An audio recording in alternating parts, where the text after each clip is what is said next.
Hello and welcome to the latest episode of the Racing PodBlast. Special one today with me, Tony Mack, and Ben Aiken from Narrow in the Field.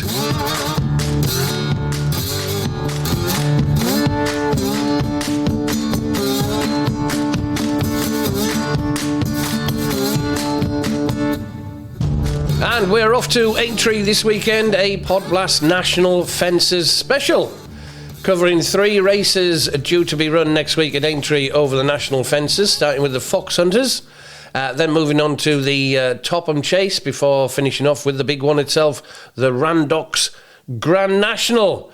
The National will be the final race we cover. First, it's the turn of the amateur riders. The Foxhunters Chase due off at 3:30 on Thursday, day 1 of the Aintree Grand National meeting. Ben, good morning to you. And can you start us off with the Foxhunters Chase? Yeah, morning, Tony. Foxhunters, Thursday, day 1 of the national meeting. Not a race either of us are likely to delve too deep into, I would say.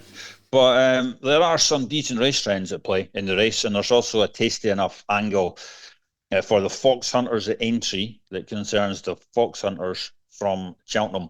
And that loose sort of angle is 6 of the last 10 winners of this ran in the Cheltenham Festival Foxhunters Chase last time out, and either won or were beaten 15 lengths or less in that race. There were no qualifiers on that angle in 2022. So the last 9 renewals where there was a qualifier, the angle I just mentioned found the winner 6 times. In 2 of the 3 years it did not find a winner. It found the 2nd and 5th in 2021 and the 2nd and 4th in 2017. The overall figures for that angle read 6 winners, 6 placed from just 20 qualifiers. So a decent enough little angle to dig into what is a relatively tricky race to pick apart.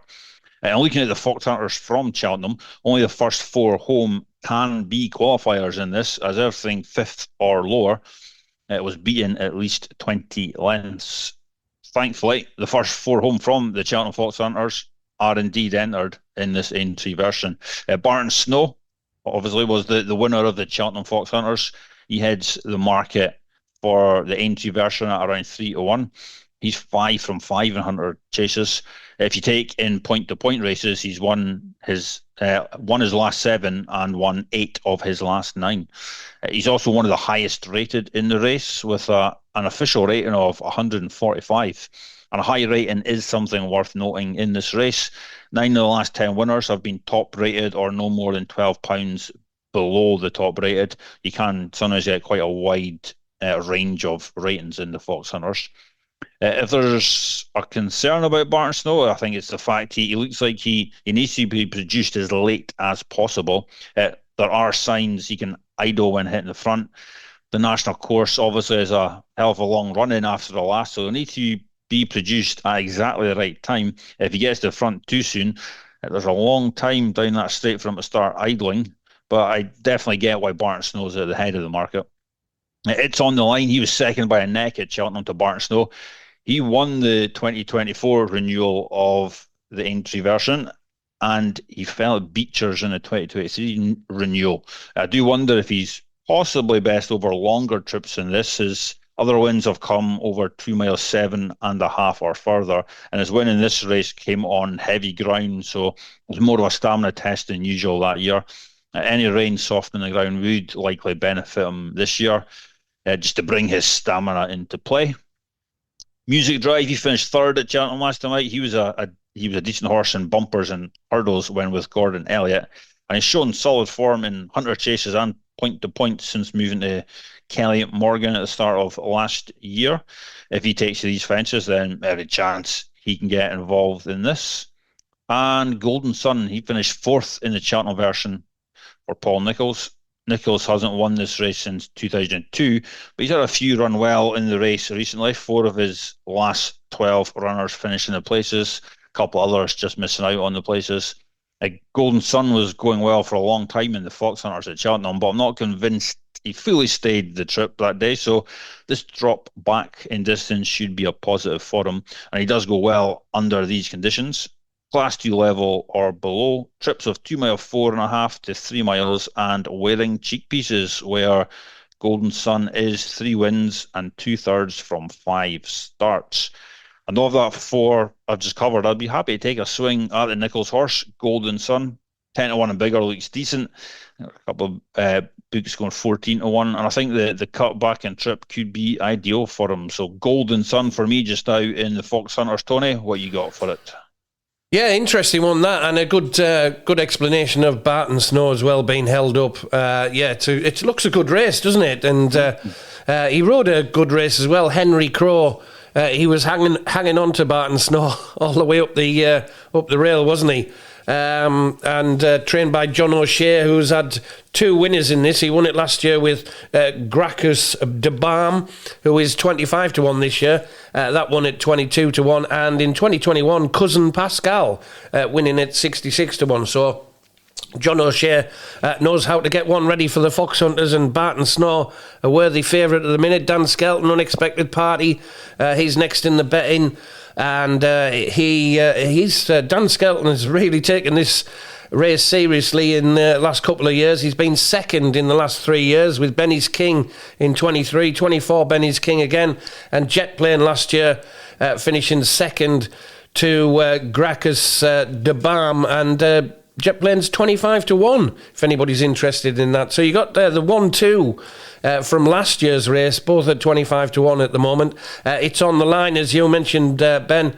Emmett Mullins there won this in 2024, and it's just a case really of looking as well when the final decks come out at where the likes of jockeys have gone. Derek O'Connor, James King, Jack Andrews, all worth keeping an eye on there.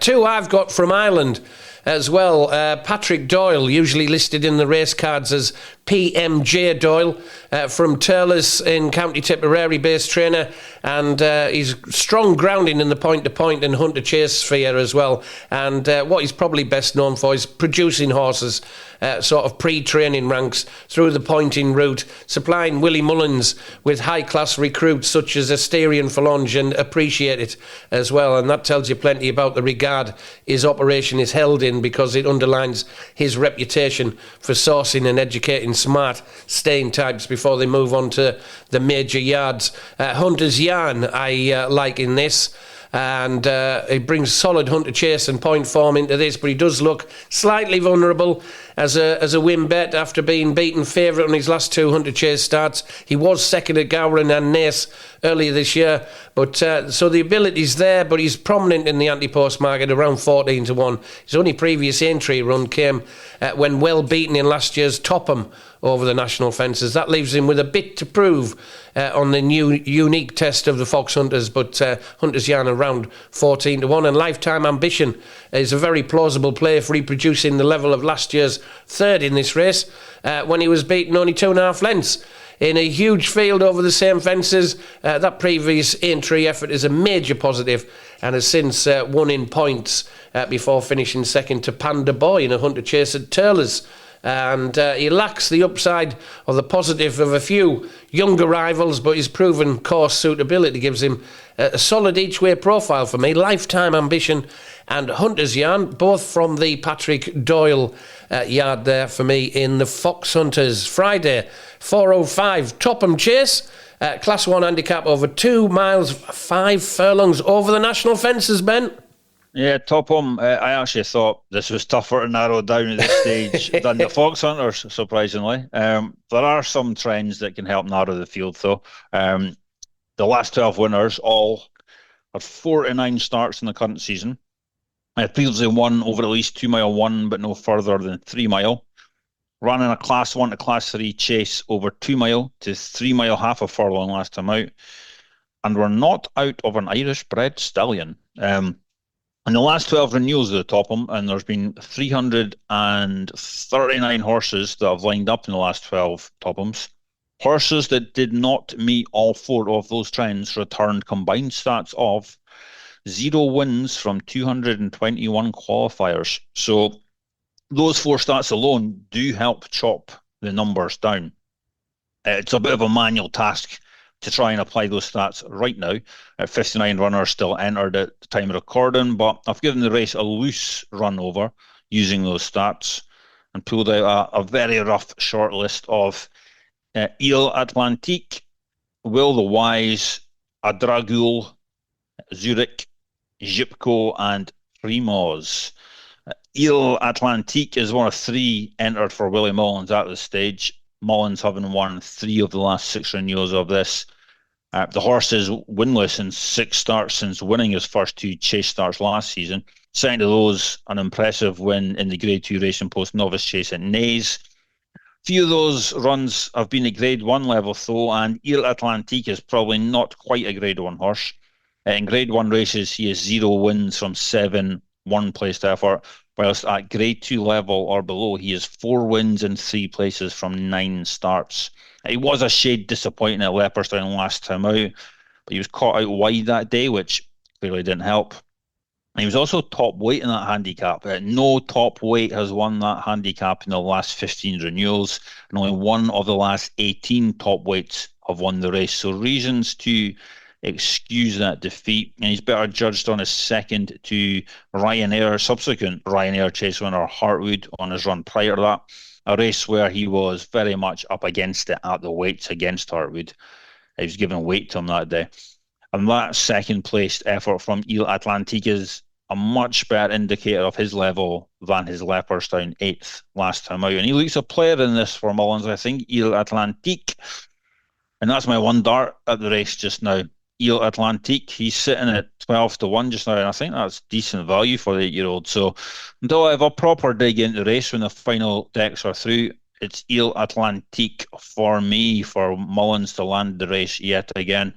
Tony, what are you thinking for the Topham chase? Yeah, I'm with you, mate. I'm with you on Ile Atlantique. Ile Atlantique is the more of the interesting 2 I've got here, and he has the class to be competitive if taking these fences, and he's been running in stronger company, obviously, than many of these, and his mark gives him a chance, but his profile's not bomb-proof for the rough and fast-run handicap like a Topham, I think, but he also has jumping issues in the past, and in better races, albeit in better races, if he adapts to the test, he's got the talent to get involved, but he's not easy one to trust, to be honest with you. Ile Atlantique, and the other one is a Mullins horse as well, Ormore Park. I think I put him up in the Foxhunters at Cheltenham, I think. He looks more of a lively outsider than obviously a solid win player, but he's got plenty of experience in big field handicaps, and he's 5th in the Paddy Power at Leopardstown. Reads reasonably well in the context of this race, but his 2 most recent runs suggest he's not arriving in peak form. As I say, the Topham demands accurate jumping, rhythm and tactical speed over these fences, and while his low weight helps, he needs a marked revival to play a major role in the colours of Rich Ritchie, O'More Park for Willie Mullins, and in the colours of Tony Bloom, Ile Atlantique for Willie Mullins in the Topham chase. That's off at 4:05 on Friday at Aintree, under the big one, the 4 o'clock at Aintree. The Grand National, the 2026 Grand National. Of course, it's a Class 1 handicap over 4 miles, 2.5 furlongs. Ben, your thoughts on the National? National, very much a race that's changed in shape in the past 10 years or so. So previous trends that used to work back in the day, they no longer seem to hold up. But I do have a very strong set of 8 race trends that I use looking at the last 10 renewals of the National. Last year, only 2 horses passed all those trends. One of those 2 was Nick Rocket, who obviously won at 33-1. I'm not going to cover all 8 trends here, but the strongest 4 would be horses aged 7, 8 or 9 with 1 to 7 previous handicap chase starts, recorded a top 2 finish on one of their last 3 starts, and ran in a Class 1 or Class 2 chase last time out, and won or were beaten no more than 25 lengths in that race. In the last 10 renewals of the National, and there's been 381 horses that have lined up in the last 10 Nationals, horses that did not meet all 4 of those trends, they return combined stats of 0 wins from 317 qualifiers. So those 4 starts alone definitely help whittle the National field down quite a bit. I've already done a bit of analysis for my members on the National using the full range of my National trends. High on the list just now are Gorgeous Tom, Johnny Who, Now is the hour and blaze the way. Others not far off are the likes of Spillani's Tower, Rocco, Jaguar, and Jordan's. Gorgeous Tom, he's had 3 runs so far this season. Second in a Grade 2 at Down Royal, over 2 miles, 3.5. Then a 4th of 24 in the Coral Gold Cup in Newbury, which is better than it looks because he was slowly into stride that day. He had to sit midfield rather than his usual close to pace running style. He then finished 5th of 16 in a listed handicap at Leopardstown last time out, over 2 mile 5. That was likely on the short side for him and was also his first run for 93 days, so probably needed the pipe opener. Gorgeous Tom is still unexposed in handicaps. He's only had 2 previous handicap chase starts. Handles large fields really well. 2 wins in 4 places from 8 starts in fields of 14 or more. And he goes well under the conditions he'll meet in the National. At Grade 2 level or below, April to November, and not on seasonal debut, where Gorgeous Tom is 4 wins and a place from 6 starts, which are all 4 of his career wins. Added to all of that, since 2021, Gorgeous Tom's trainer, Henry the Bromhead, he's got a solid record in the National with his runners that ran in a handicap last time out and started at an SP of 14-1 or less on that run. In the National, the Bromhead horses meeting that profile returned 6th, 3rd, 6th, unseated, and a win. 6th place tends to pay out in the National, so some tight enough stats for the Bromhead there, from limited numbers, of course. And Gorgeous Tom meets that profile and very high on my list right now for the National. And Johnny Hu, he won the National, the Ultima Chase last time out at Cheltenham. He's £6 well in on his official rating. He was put up £6 to a mark of 152 for the Cheltenham win, but gets the run here off 146 because the National is an early closing race, so no penalties for any wins. He ran over the National fences in November when finishing 5th of 17 in the Grand Sefton over 2 mile 5. And he finished 4th in a handicap hurdle over 3 miles at the Aintree National meeting in 2024. So he handles the fence as well, and he handles the Aintree Festival environment well enough. Johnny Hu also finished 5th in the Irish National last season off the 146 mark he runs from here. And he's got solid overall form in large fields, with form in fields of 11 runners or more, of 2 wins and 5 places from 8 starts. And he's also going to get his prime conditions to shoot for in the National, away from graded level and off breaks of 31 days or more, where Johnny Hu is 4 wins in 2 places from 7 starts. That's all 4 of his career wins, and he is definitely very high on my list for the National, Johnny Hu. Now, Johnny Hu and Gorgeous Tom would be the 2 at the top of my list as things stand. Of the others, blazed away. He finished 7th in the Ultima behind Johnny Hu.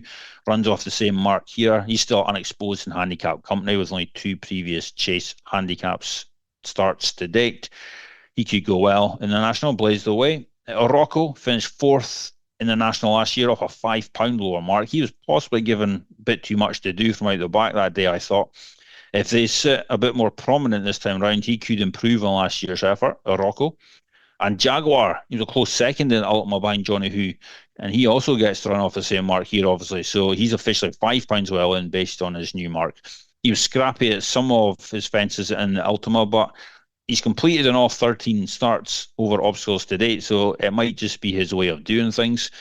The Ultima was his first try past 2 mile 5.5, and he stayed it well, I thought. Offspring of his sire do tend to stay 3 mile plus trips well, so the National trip could unlock even more from Jaguar. Naturally, I think there's plenty in the race you can make some sort of case for. As things stand right now, just over a week before the race, it would be Johnny Hu that interests me the most. I think 16-1 looks a very fair price for him. So Johnny Hu for me in the National. Tony, what you got for us in the Grand National? Yeah, it's a good one, isn't it? It's a tricky puzzle. As usual, I've got 3 left for me. 2 are from the Gordon Elliott stable. Firefox is classy enough to hold his own, but he looks the least convincing of my 3 for the National. His form in Grade 1 staying chases is respectable, including runs behind Factor File and Gaelic Warrior. So ability is not the issue. The doubt is whether this marathon trip and the rough and tumble of the handicap scenario will suit him, as well as a smaller field in a graded chase as well. He's quality outrun his big odds, but he doesn't scream national specialist. But he has come up on my trends and angles as well, Firefox, as has 3-card Bragg.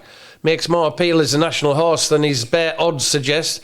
He's shaped well in major handicaps earlier this season, winning at Cheltenham and then finishing second in the Coral Gold Cup, which is strong pieces of staying handicap form. He did run poorly at Fairy House last time, was only 11th in this last year in the National, but he travelled prominently for a long way. But so do many on the first circuit off the 11 stone, and he has an each-way sort of profile if bouncing back. 3-card Bragg for Gordon Elliott. But my main one is on the drift as well. It's a worrying drift here for me, because I thought he... I don't know whether he'd be running or not, Ben, to be honest. It's Spillane's Tower. He's got the class to be competitive, but he's slightly tricky Grand National feat. His Cotswold Chase win over Lorne Pressay showed he retains plenty of ability, and his Grade 1 and Grade 2 form means he's well above average in raw talent.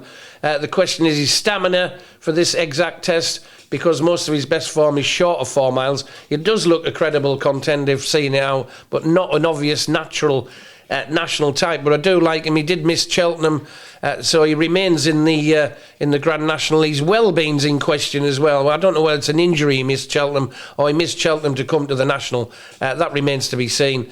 And hopefully, fingers crossed, Spillane's Tower will line up in the National. So all good stuff there. All right, thank you. Cheers, Ben, for that. That's our look at the Foxhunters, the good old Topham Chase, and the 2026 Grand National itself. Many thanks for listening to the latest edition of the Racing PodBlast. Very best luck with your bets at Aintree next week. All starts Thursday, and we'll see you again very, very soon. Next episode of the Racing PodBlast. Cheers, Ben. Cheers, Don.